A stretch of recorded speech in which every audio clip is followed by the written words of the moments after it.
예수님은 사람의 겉모습을 보지 않으시고 중심을 보십니다. 그래서 스스로 의인이라고 생각하는 서기관의 요청은 거절하시고, 반면 죄인 취급을 받는 세리마태를 놀랍게도 제자로 부르셨습니다.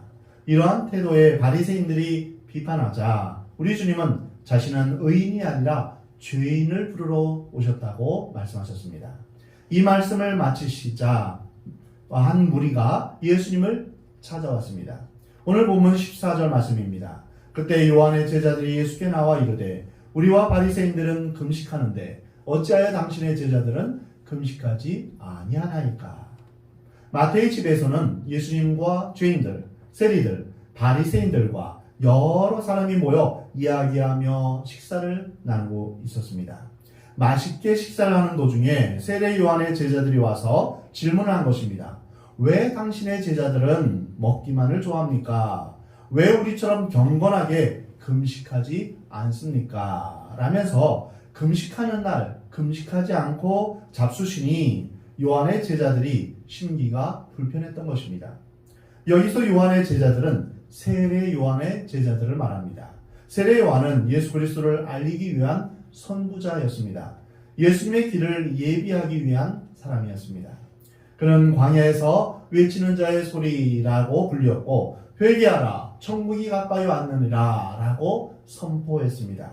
세례 요한은 시대의 풍조를 따르지 않았으며 헤롯 왕을 비판할 정도로 정의감이 강했고 불의와 타협하지 않았습니다. 결국 헤롯 왕의 미움을 받아서 감옥에 들어가고 사형을 당하고 말았습니다. 세례 요한이 세례를 주던 때에 세례 요한을 따르는 사람들이 많았는데 그들을 가리켜 세례 요한의 제자들이다 이렇게 말합니다.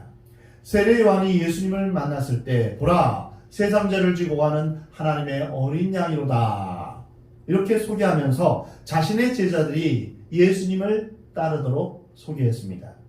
요한의 제자들이 예수님께 왔는데 와서 보니 예수님 하시는 모습이 무엇인가 못마땅했습니다. 예수님, 당신의 제자들은 왜 금식하지 않습니까? 이 말에 예수님은 세 가지로 대답하셨습니다. 예수님은 바리새인들이 왜 죄인들과 같이 식사하는지에 대한 질문에 대해서 예수님이 이 세상에 오신 목적, 그 본질에 대해서 말씀하셨는데요. 바로 의인을 부르러 온 것이 아니라 죄인을 부르러 오셨다고 말씀하셨습니다. 그리고 세례 요한의 제자들의 질문에는 신앙의 본질에 대해서 말씀하십니다. 예수님은 이미 마태복음 6장에서 금식에 대해서 말씀하셨습니다. 즉 신앙의 본질 세 가지 기도, 구제, 금식에 대한 말씀을 하셨습니다. 기도는 하나님께 드리는 것입니다. 하나님과 나와의 관계 속에서 드려지는 게 기도입니다. 구제는 이웃을 향한 것입니다. 이웃과 나와의 관계 속에서 이루어지는 것입니다. 금식은 나 자신에 관한 문제입니다. 내 개인의 신앙적인 문제입니다. 신앙은 하나님에 대해서 어떤 태도를 취하느냐, 또 이웃에 대해서 어떤 태도를 취하느냐, 또 나 자신에 대해서 어떤 태도를 취하느냐, 이것에 대해서 이것으로 결정됩니다. 먼저 하나님과 나와의 관계는 기도를 드림으로 결정됩니다. 어떤 기도를 드리느냐, 이것으로 결정됩니다. 예수님은 기도할 때마다 사람에게 보이려고 기도하지 말라라고 말씀하셨습니다. 중언부언하지 말며 골방에 들어가서 은밀히 보시는 하나님께 기도하라 라고 말씀하셨습니다. 또 구제에 대해서는 오른손이 하는 것을 왼손이 모르게 하라고 말씀하셨습니다. 금식에 대해서는 외식하는 자와 같이 슬픈 기색을 하거나 얼굴을 흉하게 하지 말라. 금식할 때 오히려 기름을 더 바르고 얼굴을 깨끗이 씻고 몸을 단정히 함으로 인하여서 사람들이 금식을 하는지 안 하는지 모르게 하라 라고 말씀하셨습니다. 금식이 나 자신의 문제임을 말씀하신 것입니다. 이 세 가지 경우를 종합해서 마태복음 6장 1절에서 말씀하십니다. 사람에게 보이려고 그들 앞에서 너희 의를 행하지 않도록 주의하라. 그리하지 아니하면 하늘에 계신 너희 아버지께 상을 받지 못하느니라. 이것이 신앙의 요점입니다. 교회의 핵심도 여기에 있습니다. 우리는 교회에 와서 예배를 드리지만 사람이 보이지 않고 예수님이 보여야 합니다. 기도를 하든지 구제를 하든지 금식을 하든지 예수님만 보고 해야 합니다. 그리고 우리 자신이 예수님을 닮아가기를 힘써야 됩니다. 우리가 사람들을 볼 때 사람들의 단점을 보는 것이 아니라 그 사람을 통하여서 예수님의 모습을 발견하도록 우리는 우리의 눈이 띄어져야 됩니다. 성경을 보면 예수님이 금식을 부인하지 않으셨습니다. 금식은 신앙생활에 있어서 아주 중요합니다. 인간이 제일 통제하기 어려운 것이 자기 자신입니다. 그래서 자신을 절제하는 법을 배우는 것이 금식입니다. 통제하기 어려운 것 중에 그 중에 제일 길들이기 힘든 것이 바로 혀입니다. 말에 실수가 없는 자가 온전한 사람이다 라고 야고보 사도는 말합니다. 자기 자신을 통제하는 방법이 바로 금식입니다. 식사를 안 함으로 절제를 배우는 것입니다. 먹고 싶은 것 꼭 먹어야 하고 싶은 말은 꼭 해야 한다는 그런 사람은 자신의 욕망과 혈기를 다스리기 힘듭니다. 식사에 있어서 절제하고 말하는 것에 있어서도 절제가 필요합니다. 이런 의미에서 금식을 통해서 1차적으로 절제를 배우는 것입니다. 주의 성령께서 내 마음과 생각을 다스리시도록 나를 맡기는 것이 바로 금식의 1차적인 의미입니다. 그러나 예수님은 잘못된 금식에 대해서 경고하셨습니다. 그것은 형식의 문제가 아니라 내용의 문제입니다. 모든 신앙의 문제도 다 마찬가지입니다. 형식을 어떻게 취하느냐보다 더 중요한 것은 동기이며 내용입니다. 아무리 아름답고 완벽한 신앙생활을 하더라도 동기가 더럽거나 순수하지 못하거나 또는 이기적일 때 주님은 이러한 기도나 구제나 또한 금식을 받지 않으십니다. 유대인들의 금식은 율법에는 1년에 한 번 대속죄일에 7월 11일 날 이제 금식하는 것입니다. 레위기 23장 27절에 명령하셨습니다. 그리고 포로기 이후에는 바벨론 포로로 다녀온 이후에는 유대인들이 예루살렘이 망한 것을 기억하기 위해서 1년에 4차례 금식했습니다. 이것은 유대인들이 스스로 정한 것입니다. 그리고 시간이 지나면서 사람들은 무조건 금식을 해야 신앙이 좋고 경건하다고 생각했습니다. 그 당시에는 금식의 횟수가 경건의 판단 기준이었습니다. 그래서 바리새인들은 일주일에 2번 월요일과 목요일 날 금식했습니다. 그날은 이제 모세가 율법을 받기 위해 산에 올라간 날이다 이렇게 생각하여서 일주일에 2번씩 금식했던 것입니다. 그러나 하나님 보시기에 단순히 굶기만 한다고 종교적이고 거룩한 것이 아닙니다.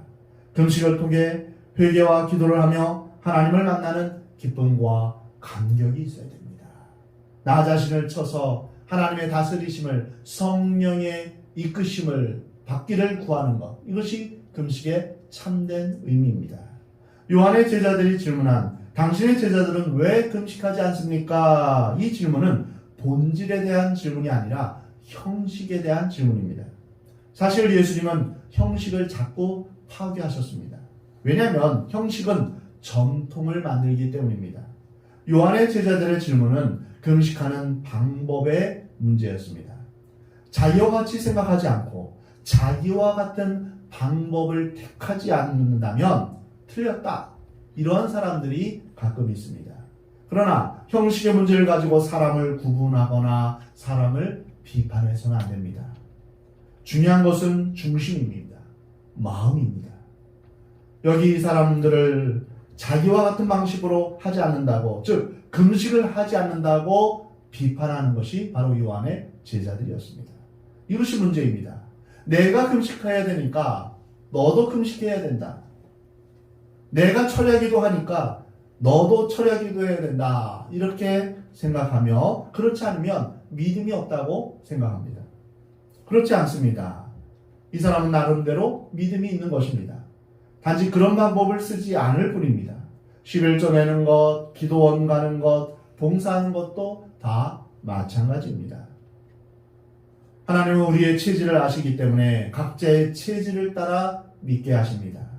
획일적인 방법으로 우리를 강요하지 않으십니다. 교회의 특징은 이러한 다양한 가운데 예수님 안에서 하나를 이루어가는 것입니다. 우리는 서로 다릅니다. 가난한 사람, 부유한 사람, 지위가 높은 사람, 지위가 낮은 사람, 세상에서 멸시받는 사람, 세상에서 존경받는 사람, 또 성격이 급한 사람, 성격이 느긋한 사람, 또 믿음이 강한 사람, 믿음이 연약한 사람, 이 모두가 예수님 안에서 한 식탁에 둘러앉아 식사를 하며 교제하는 것입니다. 이것이 교회입니다. 우리는 교회에서 천국을 훈련하는 것입니다. 가정에서도 마찬가지입니다. 가정에서도 천국을 훈련하는 것입니다. 서로의 다름을 인정하고 서로를 용서하고 포용하는 것을 배우는 것입니다. 이것이 바로 주사랑교회가 소그룹 모임, 즉 순모임을 하는 목적입니다.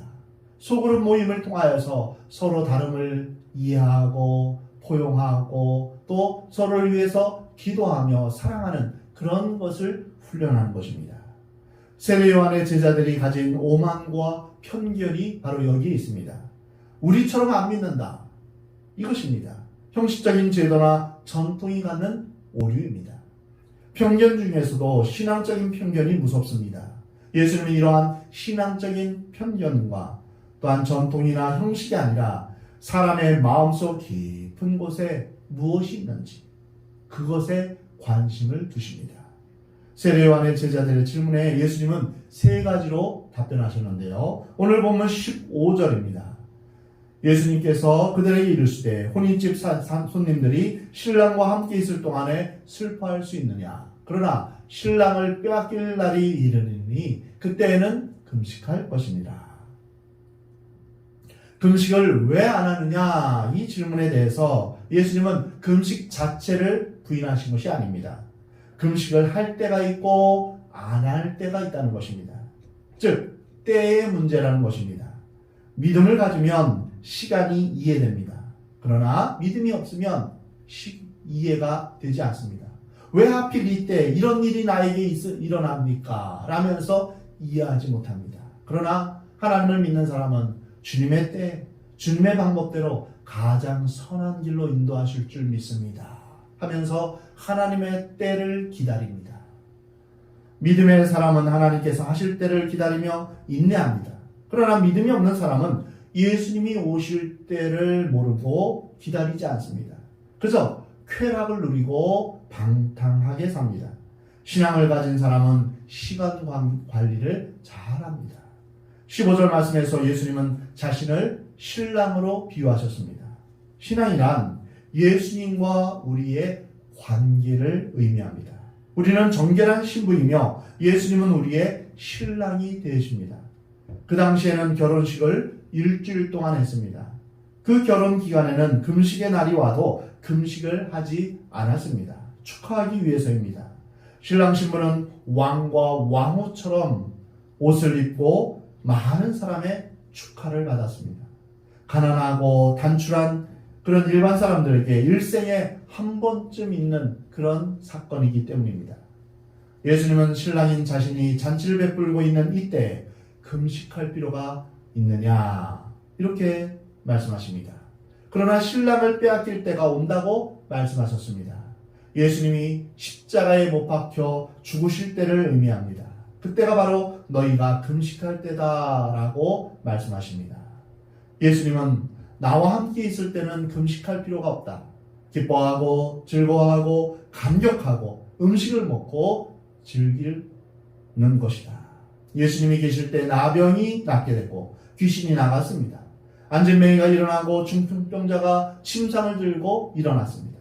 중풍병자가 일어날 때 기뻐 흥분하며 감사하며 노래하게 되었습니다. 안진뱅이나 중풍병자가 구원을 입었을 때 어떤 환경인지 중요하지 않았습니다. 집에 돌아가서 이제 집안의 형편이 어떤가 이것에 대해서 이제 슬퍼하지 않았습니다. 그저 하나님의 놀라운 기적에 완전히 감격해 있는 것입니다. 여호와를 기뻐하는 것이 너희의 힘이라 하신 말씀과 같이 하나님께서 나와 함께 하시고 나에게 놀라운 일을 행하신 것을 기뻐하는 것입니다. 신랑이 있을 동안에는 먹고 마시며 잔치를 벌입니다.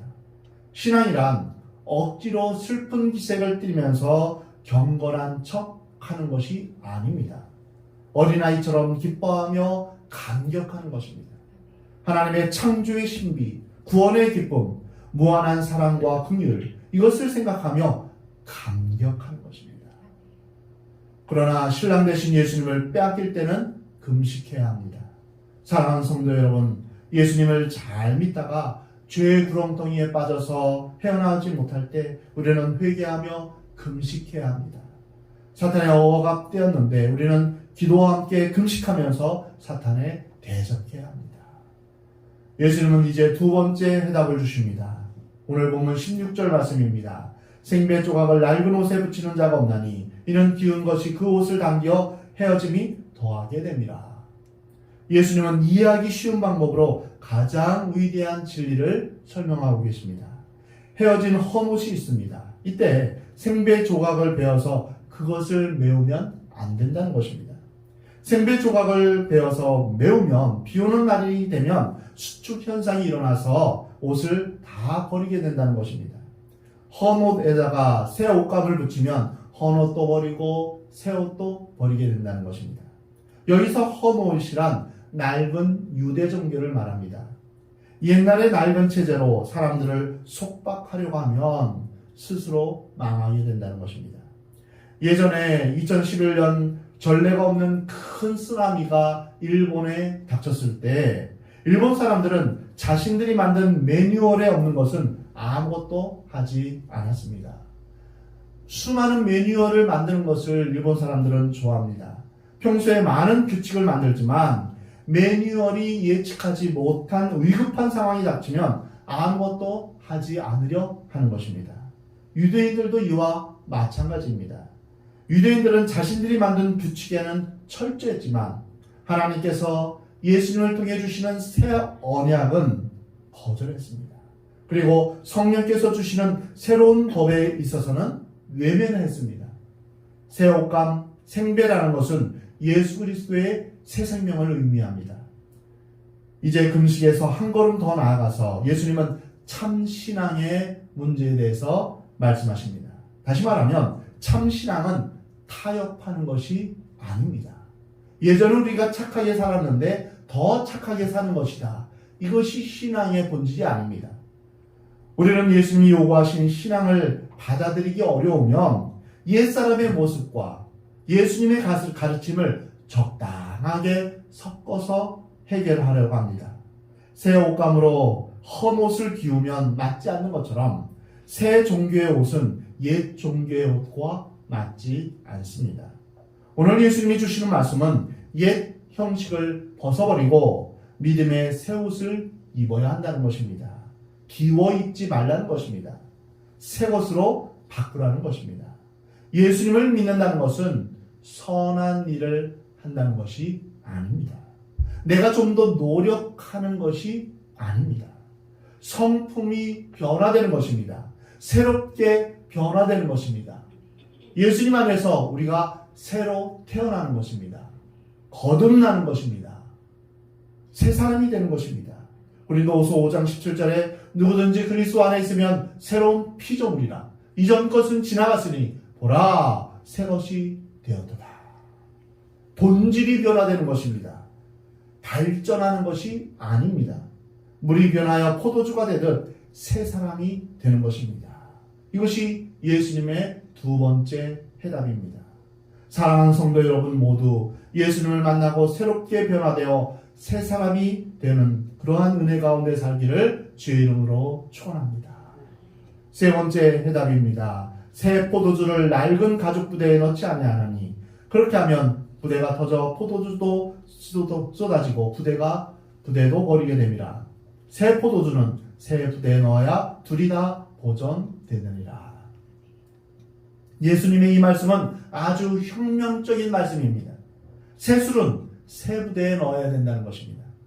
발효가 아직 끝나지 않은 새 술을 낡은 부대에 넣게 되면 술이 발효되면서 그 낡은 가죽 부대는 터지게 됩니다. 가스가 발생하면서 터지죠. 새 술은 탄력성이 강한 새 부대에 넣어야 오래 보존할 수 있습니다. 새 부대란 거듭나서 새로 태어난 우리를 말합니다. 새 술은 무엇입니까?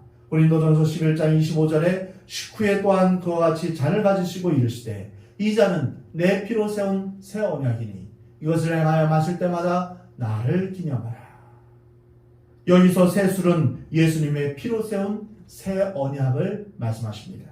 요한복음 6장 53절에서 내가 진실로 진실로 너희에게 이르노니 인자의 살을 먹지 아니하고 인자의 피를 마시지 아니하면 너희 속에 생명이 없느니라. 내 살을 먹고 내 피를 마시는 자는 영생을 가졌고 마지막 날에 내가 그를 다시 살리리니 내 살은 참된 양식이요 내 피는 참된 음료로다. 예수님을 어떻게 먹고 마십니까? 그것은 예수님을 내 마음 가운데 모시는 것을 의미합니다. 예수님이 내 마음 가운데 오시지 않으면 우리에게 영생이 없습니다. 사도행전 2장 13절에 성령 충만한 제자들을 가리켜서 또 어떤 이들은 조롱하여 이르되 그들이 새 술에 취하였다. 이렇게 말했습니다. 그렇습니다. 여기서 새 술은 영원한 생명을 주시는 예수 그리스도를 의미합니다. 예수 그리스도는 영원히 목마르지 않는 영생하도록 솟아나는 생명수가 되십니다. 우리가 왜 예수님을 믿어야 됩니까? 예수님을 믿지 않으면 우리에게 생명이 없기 때문입니다.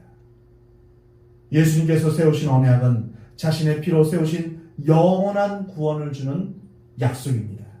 이러한 새 언약은 새 부대에 넣어야 됩니다. 새 부대는 바로 성령으로 변화된 우리 자신입니다.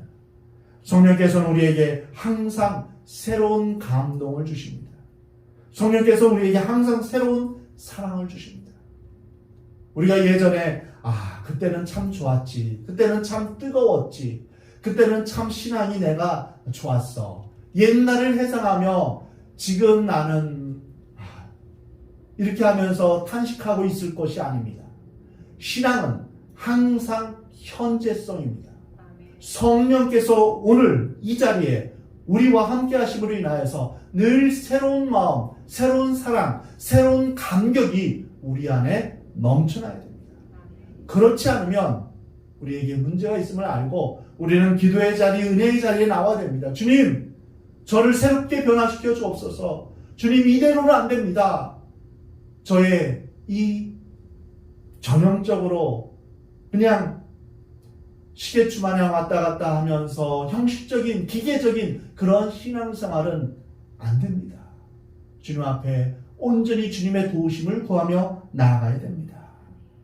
성령께서 우리에게 주시는 그 마음으로 인해서 남을 위해 무엇일까 할 수 있는 그런 새로운 기쁨과 새로운 마음을 주십니다. 에스겔서나 요엘서에 보면 내가 새 영을 너희에게 주겠다. 그래서 굳은 마음을 제하여 버리고 부드러운 마음을 주겠다. 여러분 혹시 내 마음 가운데 딱딱하고 굳은 마음이 있지 않습니까? 그렇다면 부드러운 마음으로 바뀌기를 여러분 기도하시기 바랍니다. 우리는 언제 어떻게 우리의 마음이 완악해질지 알 수 없습니다. 그래서 우리는 매일 새롭게 하시는 성령님을 의지하며 신앙생활을 해야 됩니다. 신앙생활은 나의 능력, 나의 노력, 내가 힘쓰는 것으로 신앙생활이 되는 것이 아닙니다. 우리가 구원받는 것이 오직 하나님의 은혜, 하나님의 능력, 하나님의 권세에 의해서 우리가 구원받았듯이 신앙생활을 하는 것도 역시 마찬가지로 내 힘으로 하는 것이 아니라 성령께서 내게 주시는 능력으로 신앙생활을 감당할 수 있습니다. 내 힘으로 어떻게 다른 사람을 사랑할 수 있겠습니까? 내 힘으로 어떻게 하나님을 온전히 사랑할 수 있겠습니까? 그래서 우리는 매일 매 순간 하나님을 의지하며 성령께서 내 마음을 다스리시기를 기도하며 나아가야 됩니다. 낡은 종교의 틀과 같이 외형에 집착하는 것이 아니라 그저 예배에 와서 예배에 그냥 드려주는 것, 이것이 중요한 게 아닙니다. 내 마음이 중요합니다. 내가 정말 주님을 사모하며 이 자리에 왔는가? 내가 정말 주님을 기뻐하며 감격하며 주님 앞에 예배드리고 있는가? 그 마음이 중요합니다. 인간적인 생각에 하나님을 집어넣으려고 해서도 안 됩니다. 저 우주를 만드신 하나님, 우주보다 더 크신 하나님을 우리가 어찌 감히 하나님을 우리의 생각 가운데 우겨 넣을 수 있겠습니까? 천만의 말씀입니다. 참된 신앙은 바로 하나님을 내 마음대로 좌지우지하려고 하는 것이 아닙니다. 내가 원하는 대로 하나님 이거 해주세요, 저거 해주세요 라고 말할 때 하나님이 내 말에 응답하시는 그러한 꼭두가시 같은 그런 하나님이 아닙니다. 신앙은 하나님께서 내 소원을 들어주는 그것이 아니라 내가 하나님 안에서 변화되는 것입니다. 진정한 변화는 내가 변화되는 것입니다. 내가 하나님 안에서 변화되지 않는다면 예수 그리스도는 나에게 어떤 의미가 없습니다. 우리는 변화되어야 됩니다. 우리 일생의 숙제는 바로 내가 예수님을 닮아가는 것이 되어야 됩니다. 내가 아직 그리스도를 닮아가지 못하는 그런 옛 성품이 남아있다면 우리는 이것을 가지고 금식하며 통회하며 또한 기도해야 됩니다. 고린도후서 5장 17절에 그리고 고른즉 누구든지 그리스도 안에 있으면 새로운 피조물이라 이전 것은 지나갔으니 보라 새 것이 되었도다. 하나님 안에서 나는 새로운 피조물인가, 새 것이 되었는가, 새 사람이 되었는가, 우리 자신을 다시 한번 돌아봐야 됩니다. 예수님은 생명이십니다. 생명이 있는 사람은 더러운 죄와 죽음으로 다시 돌아갈 수 없습니다. 우리는 빛입니다. 빛이 있는 곳에 생명이 있습니다. 새술은 새 부대에 넣어야 합니다. 그리스도인들은 거듭난 사람을 말합니다. 교회에 왔다고 다 천국 가고 구원받는 것이 아닙니다. 하나님 안에서 제대로 구원받아야 됩니다. 거듭나야 합니다. 이것이 오늘 예수님이 우리에게 요구하시는 것입니다. 나를 믿고 따르는 자들이여, 너희들은 거듭났는가? 너희들은 새로워졌는가? 주님은 우리에게 묻고 계십니다. 세례 요한의 제자들에게 묻듯이 오늘날 우리에게 물으십니다. 너희들은 거듭난 사람들인가? 주님은 우리들에게도 물으십니다. 주님은 우리에게 거듭난 심령, 변화된 심령, 구원받은 심령, 성령 충만함을 원하십니다. 만약 내가 아직도 옛 성품을 가지고 새로운 마음, 새로운 성품으로 살지 않는다면, 성령 충만하지 않는다면 이것을 가지고 진지하게 기도하며 주님 앞에 간절히 주님 앞에 나가야 될 것입니다. 옛사람을 벗어버리고 새 사람으로 옷 입어야 합니다. 예수님의 생명을 담기에 부족함 없는 그런 새 부대가 되어야 합니다. 자신이 먼저 변화되어야 합니다. 다른 사람이 변화되기를 애쓰지 말고 내가 먼저 주님 안에서 변화되어야 합니다. 사랑하는 성도 여러분, 우리를 새롭게 하시는 성령의 이끄심을 받아 매일매일 새로워지는 여러분 되시기 바랍니다.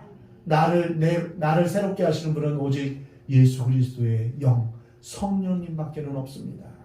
우리 내면의 어두운 부분, 옛 성품이 무엇인지를 깨닫고 주님께서 나의 연약함을 고쳐주시도록 기도하며 맡겨야 합니다. 8월 14일 날 있는 전교인 여름 수련회에서 우리는 아름다운 내면을 만드는 것이 왜 중요한 것인가를 배우게 될 것입니다. 또 어떻게 하면 하나님 안에서 우리의 자아가 회복될 수 있는지를 배우게 될 것입니다. 여러분 정말 귀한 시간이 될 것입니다. 여러분 기도하며 사모함으로 준비하시기 바랍니다. 우리의 겉모습을 꾸미는 것이 아니라 속사람이 바뀌어야 합니다. 우리의 옛 성품을 벗어버리고 주님을 닮아가는 건강하고 정결한 내면으로 바뀌는 은혜가 있기를 주의 이름으로 축원합니다. 그래서 우리 주님께서 우리 안에 일하심으로 말미암아 날마다 새로워지는 역사가 있기를 원합니다. 나는 이제 됐어. 이만하면 돼. 이러한 교만함이 여러분 가운데 없기를 바랍니다. 날마다 새로워지고 날마다 주님을 닮아가는 우리가 되기를, 이것이 바로 심령이 가난한 자입니다. 사랑하는 성도 여러분, 여러분이 하나님 안에서 변화되어 새로운 생각, 새로운 사랑, 새로운 감동을 받기를 기대하시기 바랍니다. 날마다 소망하시기 바랍니다. 주님, 저를 새롭게 하여 주옵소서. 형식적이고 기계적인 신앙으로 만족하지 않고 예전에 뜨거웠던 그 신앙으로 만족하지 말고 하나님의 임재를 구하며 날마다 성령 안에서 늘 새로워지기를 소망하고 기도하는, 그리고 변화되는 저와 여러분이 되기를 하나님은 원하십니다.